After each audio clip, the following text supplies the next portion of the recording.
Hello and welcome to Untwisted Threads. This is Purl Soho Good Wool.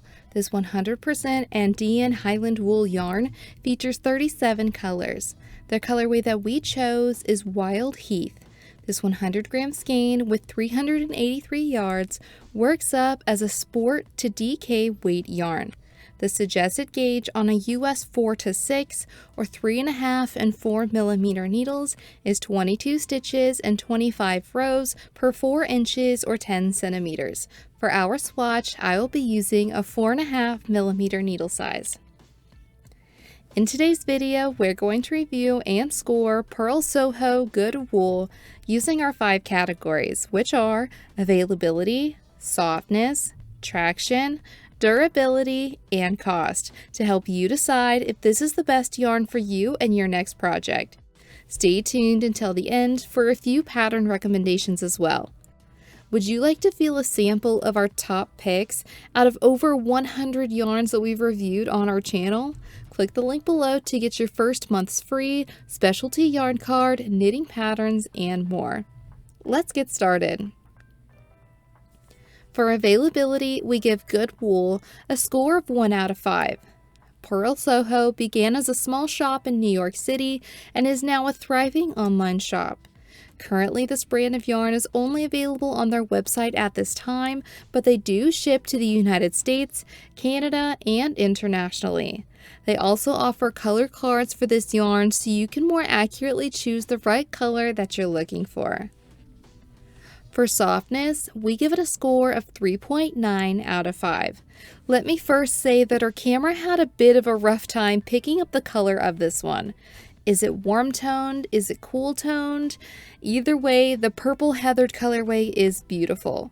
From the hank, it has a nice hand, but could sense a little bit of dryness.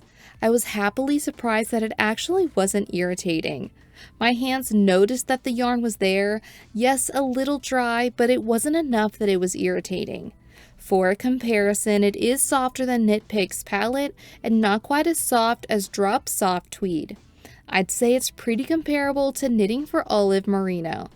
For a micron count or softness scale rating, we'd estimate it to be about the same as Brooklyn Tweed Arbor, which is a 23.5. It really reminds me of a slightly softer version of Knit Picks palette.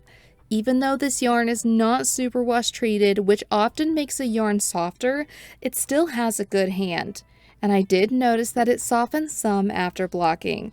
I, of course, have felt more rustic and also softer yarns than this before, but I would consider this one to be on the more common or rustic side. Andean Highland wool is a fiber that is light, soft, and easily absorbs moisture that will keep you nice and warm.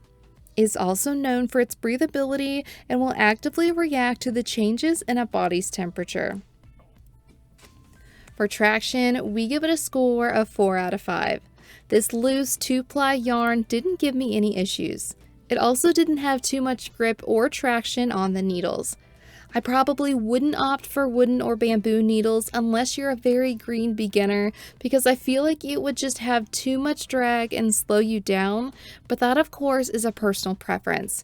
I was happy to find that its loose spin didn't split or cause me any issues when working with it. For durability, we give it a score of 4.5 out of 5. The qualities of Andean or Peruvian Highland wool allow this yarn to have more strength and make it hardier than, for example, merino yarn. As the nature of wool, you may have some pilling and could experience some felting in high friction areas, so something to keep an eye out for. This one did pretty well with our stress test, only a few very small pill balls. Because it's not superwash treated, you will need to hand wash your garments made with this yarn.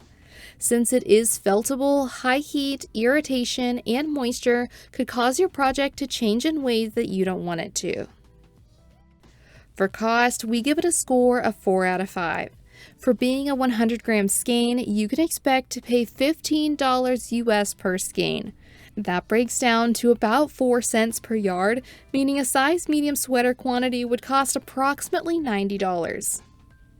Overall, we give Purl Soho Good Wool a score of 3.48 out of 5. This is a beautiful rustic yarn with a bit of a softer hand and nice coloring. I was happy that I was able to enjoy it not just after blocking, but while working with it too. So we had a little look on Ravelry and wanted to share a few pattern recommendations with you, hopefully to inspire you if you're wanting to use this yarn for a project of your own. The first pattern is the Larch Pullover by Paula Leme. It comes in 9 sizes with finished bust measurements ranging from 39 to 66.5 inches and recommends 5 to 8 inches of positive ease. It suggests using a US 3, 4, and 6 or 3 1/4, 3 1/2, and 4 millimeter needle size and this sport weight yarn to meet gauge. The body and sleeves are knit separately, bottom up, in the round, then joined at the yoke. German short rows are incorporated for a better neckband fit. Underarms are closed using the Kitchener stitch method. It features a combination of ribbing and stockinette for both the sleeves and body, and half fisherman's rib along with eyelets for the yoke. The next pattern is Soulbound by Melanie Berg. It comes in 1 size with finished measurements of 102 inches across the wingspan and 20 inches deep. It suggests using a US 6 or 4 millimeter needle size and a sport weight yarn blocked in garter stitch to meet gauge. It increases on one side while decreasing away the other. She suggests that it's an easy, relaxing knit. It's an elongated triangle shawl that features lacy open work stitches offset by flowing ridges of garter stitch. The last pattern is the Hawley Pullover by Hoover. It comes in 8 sizes with finished bust measurements ranging from 37 to 69 inches and recommends 4 to 7 inches of positive ease. It suggests using a US 4 and 7 or 3 1/2 and 4 1/2 millimeter needle size and this sport weight yarn to meet gauge. It is worked flat from the bottom up and seamed at the sides. It features a large all-over cable design on the front and back and wide ribbing for the collar, hems, and cuffs. Have you used Purl Soho good wool yarn before? What yarn would you like for us to do a review on next? We would love to hear your thoughts and recommendations in the comments below. And if you enjoyed today's review, please give this video a like, subscribe to our channel, and we'll see you next time.